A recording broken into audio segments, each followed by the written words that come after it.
Good Monday Matters. This is Mike Courtney, and this is Monday Matters. Every Monday, I take a few minutes to talk about something to make your life happier, healthier, and perhaps a little bit holier.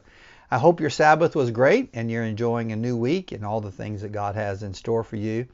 Today, I want to ask this question: does He or doesn't He?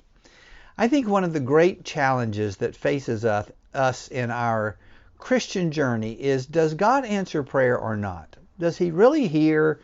Is He really interested? Is He really involved in my life or not? There have been times that all of us would testify, probably I prayed a prayer and I know God heard. I know He answered prayer. I was a fifth grader in Indianapolis, Indiana. We had just moved to a new school, and we were in kickball during PE, and I was in right field, which is where they put the kids who have no talent.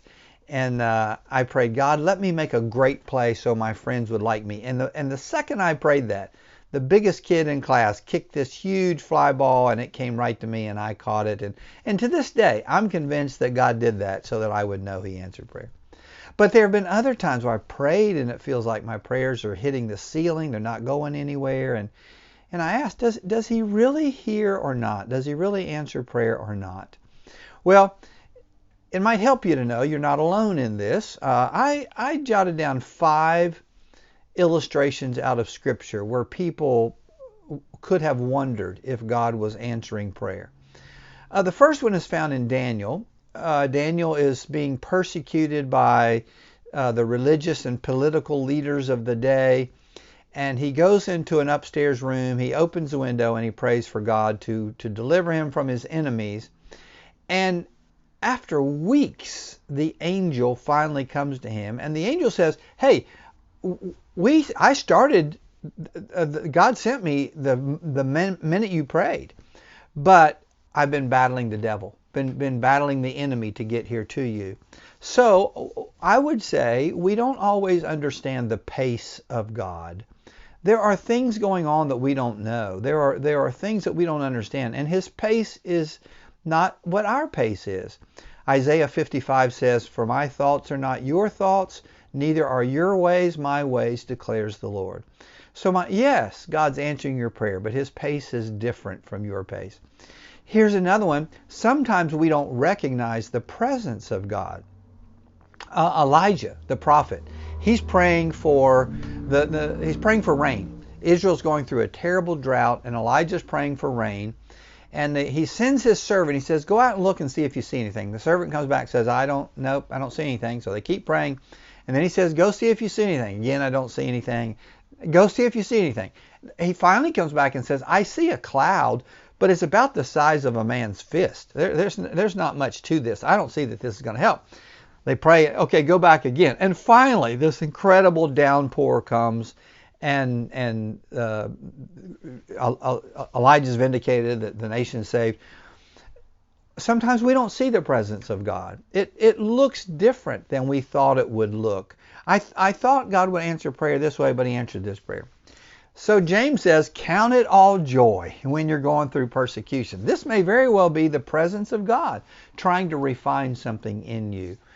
I don't understand His pace. I don't always recognize His presence. I'm not always sure of the process. Remember, David has a child with Bathsheba, this child that's conceived out in an adulterous relationship. The child is sick, and David prays and fasts for God to intervene, to heal that child, and the child dies. The servants are afraid to go to David because he's been in such great mourning, but when they go to him, he cleans himself up. He says, "Nope, I prayed. God didn't answer prayer that way."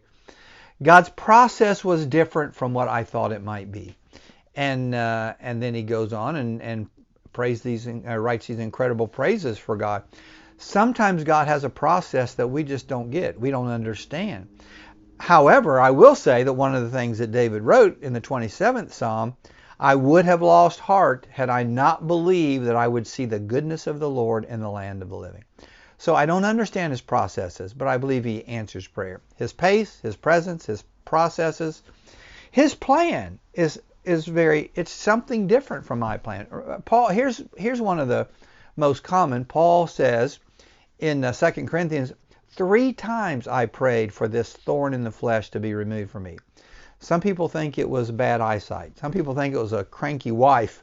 I think it might have been arthritis. He talks often about how hard it was to write. 3 times I prayed, and God chose not to take it away. But then Paul goes on and says, but his plan was different, because his strength is made perfect in my weakness. His grace is sufficient for me. God has a different plan than what we have. And so the answer to prayer might look different. His pace, his presence, his process, his plan. And here's the last one, and probably the one that I hold on to the most. His purposes are far beyond me, far more than I can understand. Jesus prays in the garden, Lord, if it's your will, let this cup pass from me. I don't want to go through this. I would rather not go through this. But nevertheless, not my will, but thy will be done. I pray, God, would you heal this friend of mine? But I want your purpose to be accomplished more than that. God, would you help us in this financial situation? But more than that, I want your purpose to be accomplished. It's about his purpose. So, whether it's his pace, his presence, his process, his plan, or his purpose, yes, he does answer prayer. And he is answering your prayer. It just may not look exactly the way we think it's going to look, but he will do that. I prayed for Sherilyn, my little sister, 45 years ago. I prayed that she would be healed, and did everything right, believed everything, and then God chose not to answer prayer, and Sherilyn died.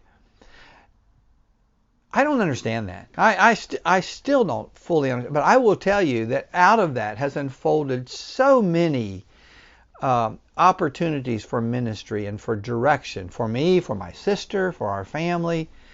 So I just trust God's purpose in this. I just trust that he has a plan, he has a purpose, he has a process.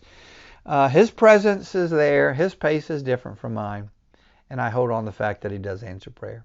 I'm praying for you that you would know the purpose of God in your life as you pray for hard and difficult things.